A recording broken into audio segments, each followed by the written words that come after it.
আসসালামু আলাইকুম। সবাই কেমন আছেন? আশা করি ভালো আছেন। আমিও ভালো আছি আলহামদুলিল্লাহ। আবারও চলে এলাম মোমেনাস কিচেন অ্যান্ড ব্লগে। আপনাদের সবাইকে স্বাগতম। আজকে একটি মিনি ব্লগ নিয়ে আপনাদের কাছে চলে এলাম।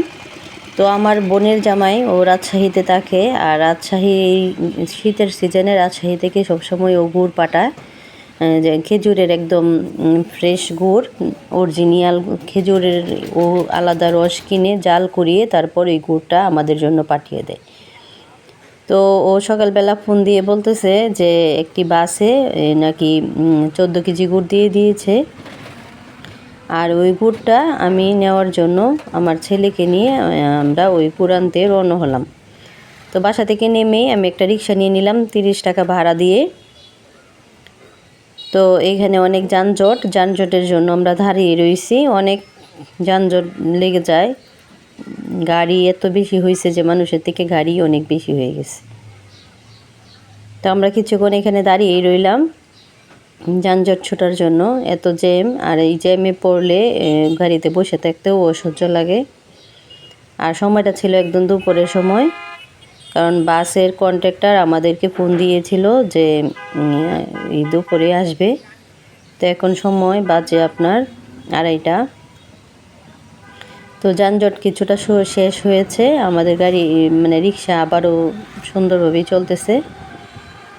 তো যেহেতু গুড় আনতে যাইতেছিলাম, আর আমি ভাবতেছি যে আপনাদের সাথে ওইটা একটু শেয়ার করে দিই। আর ভালো লাগতেছিল যে সিনারিগুলো রাস্তার পাশে, তাই আপনাদের সাথে শেয়ার করলাম। আপনারা কোনো কিছু আবার মনে করিলেন না। তো ভাড়া মিটিয়ে আমরা এখানে যে বাস স্ট্যান্ডে অনেকক্ষণ দাঁড়িয়েছিলাম, আর কন্ট্রাক্টরকে ফোন দিতেছিলাম যে আপনারা কোথায় আছেন, বাসটা এই পর্যন্ত কোথায় আছে। বাসটা বলতো যে আর 10 মিনিটের ভিতরেই চলে আসবে। তো এখানে দেখেন ইন্ডাকশান চুলার মধ্যে চা বসাইছে, আর এখানে যে পানের দোকান, পান বিক্রি করতেছে। বাহিরে বের হলে অনেক লাগে। তো আমাদের অপেক্ষার সময় শেষ। আমরা যে আইডেন্টি কার্ড দিয়েছিল যে ব্যক্তির মাধ্যমে গুড় পাঠাইছে, তো ওই গুড়টা আমি নিলাম। তো কন্ট্রাক্টর বলতেছে যে আমি বুঝে পাইছি কি না। হ্যাঁ, আমি বুঝে পাইছি। তো গুড়টা নিয়ে আমরা আবারও একটা রিক্সা নিয়ে নিলাম। আর এখন তখন আসছি 30 টাকা দিয়ে, আর এখন রিক্সাওয়ালা বলতেছে 40 টাকা। পরে আমি কই কেন 40 টাকা দিব, আমরা তো একটু আগে 30 টাকা দিয়ে আসছি। তো আমরা 30 টাকা দিয়ে নিয়ে নিলাম। আমার ছেলে রিক্সায় উঠে বসছে, আর আমিও গুড়টা উঠিয়ে তারপর আমিও বসে গেলাম। আবার ওই লোককে আমার ফোন দিতে হবে যে আমি গুড়টা বুঝিয়ে পাইছি।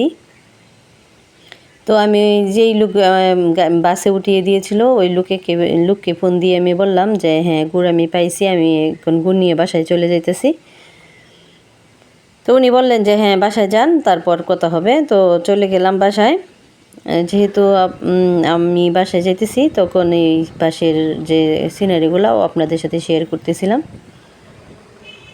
ভালো লাগতেছিল, যেহেতু শীত, আর শীতের মধ্যে রৌদ্র উঠছে, তো ভালোই লাগে শীতের রোদ। তো সব কিছু আপনাদের সাথে শেয়ার করলাম। অবশ্যই আপনারা কমেন্টের মাধ্যমে জানাবেন। আপনারা কমেন্ট এবং লাইক করলে আমরা উৎসাহ পাই। আর কষ্টের বিষয় হচ্ছে মাঝে মাঝে ভিডিও দিতেই ভালো লাগে না। এই যে আমরা চলে এলাম, আর আমার ছেলে গুড়টা একদম টেনে টেনে নিয়ে যাইতেছিল। দোতলায় উঠাইতে আমার অনেক কষ্ট হয়েছে, তাই আমি দোতলায় উঠানোটা দেখাতে পারি নাই। যখন উঠিয়ে দরজার সামনে নিয়ে আসলাম তখন দেখাইছি। বাপ বেটা মিলে গুড় খুলতেছিল। আর এখানে দেখা গেছে গুড় শুধু আমার জন্য না, সবার জন্যই পাঠিয়েছে, কিন্তু কষ্টটা শুধু আমাকেই করতে হয়েছে। লাস্টে দেখা গেছে আমার কপালে 1 কেজি গুড়েই মিলছে, আর বাকি সবটাই বিলিয়ে দেওয়া হয়ে গেল।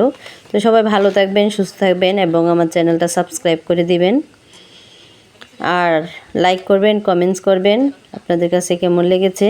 সবাই ভালো থাকবেন, সুস্থ থাকবেন। আল্লাহ হাফেজ।